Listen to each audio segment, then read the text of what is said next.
Deloitte has been looking at the promise of AI for the Canadian economy, but also challenges that this country faces if it wants to become a global leader in the technology. Let's get more from Jas Jaaj, Managing Partner for AI at Deloitte Canada. Thank you very much indeed for joining us. Thanks for having me, Andrew. I mean, first off, you do highlight the enormous potential economic boost here. Just give us an idea of what AI could do for our economy.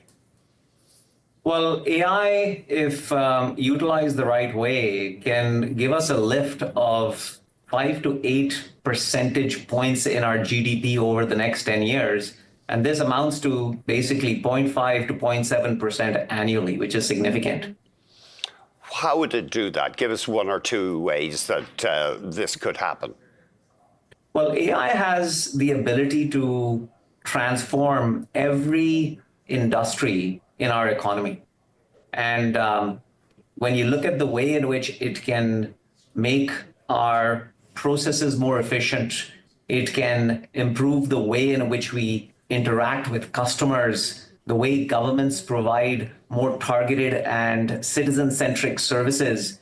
It literally can cover the gamut as long as we approach it in a thoughtful and responsible way to make sure that we capitalize on these benefits and manage the risks that come with it as well.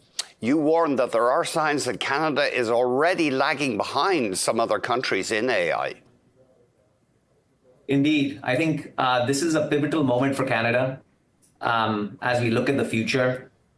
Back in 2017, we got off to a good start when we created the Pan-Canada strategy, and it was refreshed in 2022. But since then, I'll say over the last 3 years, Canada's adoption of AI has been a primary source resulting in the decline of us when it comes to the global positioning of AI. Like we were, when you look at the Global AI Index, ranked number 4 in 2021, and in 2024, we came down to number 8. And adoption is one of the primary reasons that has resulted in it. And we have to pull up our socks and make sure that we get that addressed right away. One of the obstacles you mentioned is this perennially low business investment in Canada. And I mean, it's hard to see that improving in the near term with all this tariff to and fro.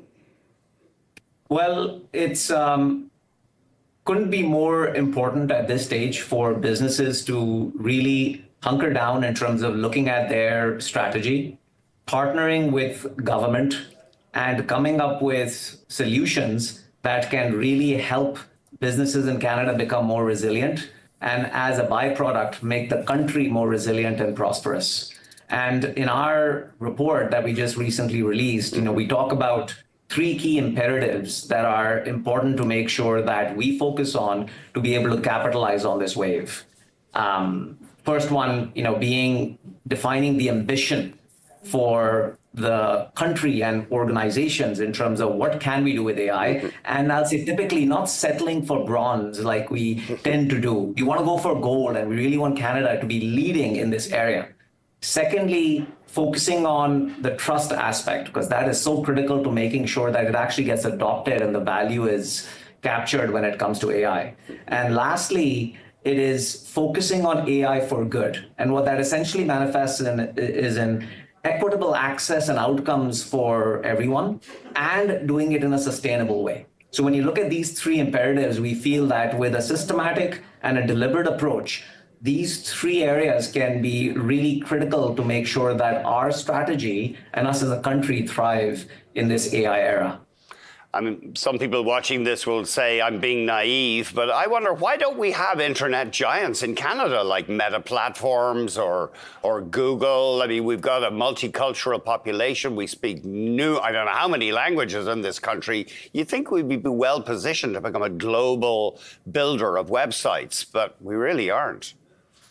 You know what, we have all the potential, we have the talent, we have a thriving ecosystem when it comes to AI in the country, but there are barriers as well that we have to be realistic about and be deliberate in terms of addressing them. Some of these barriers are a general, I'll say, risk aversion that we have when it comes to doubling down and really going after gold, as I mentioned earlier.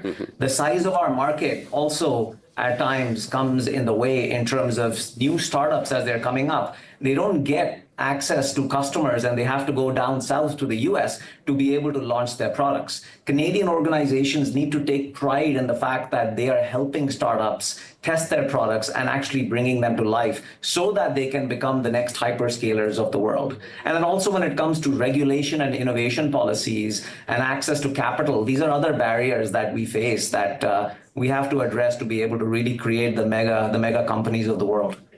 It's always going to be a problem, isn't it, though? The talented programmers, entrepreneurs in the internet space, in AI, they're going to be drawn south by the remorseless gravity of just more money in America.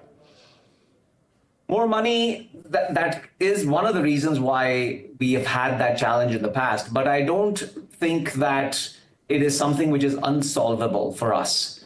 At the end of the day, over and above money, one of the things that when you look at individuals in the AI community and broadly in the technology community are looking for is challenging problems to really sink your teeth into.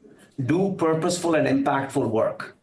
Actually be able to elevate and lift your organizations or the country to become more resilient. These are deep, deep passions that we can tap into to make sure that we create the conditions in Canada to really allow our talent to thrive. And money is definitely a part of it. I don't mean to diminish that, but there are other things as well that matter to people when it comes to contributing and making an impact. I sometimes wonder, though, I mean, lifestyle is a thing that attracts certainly skilled young workers. But if you look at Toronto, you can't get a place to live. The city is constantly being dug up for construction. Lots of ugly new buildings going up. Do Canadian cities really offer that attractive a lifestyle? I think there are many amazing parts of Canadian cities. These challenges around housing and affordability are definitely ones that we can't ignore. But what I would say is, coming back to AI, if we actually use AI effectively, these are problems that we can address head on by actually making processes to actually get approvals done faster, being able to create environments and spaces that will be personalized based on the demographics that are living in those parts of society. These are all things that can be done to really change the dynamic and actually make our cities even better in terms of areas where people can thrive and enjoy spending their time. Jas, thank you very much indeed. Thank you, Andrew. Jas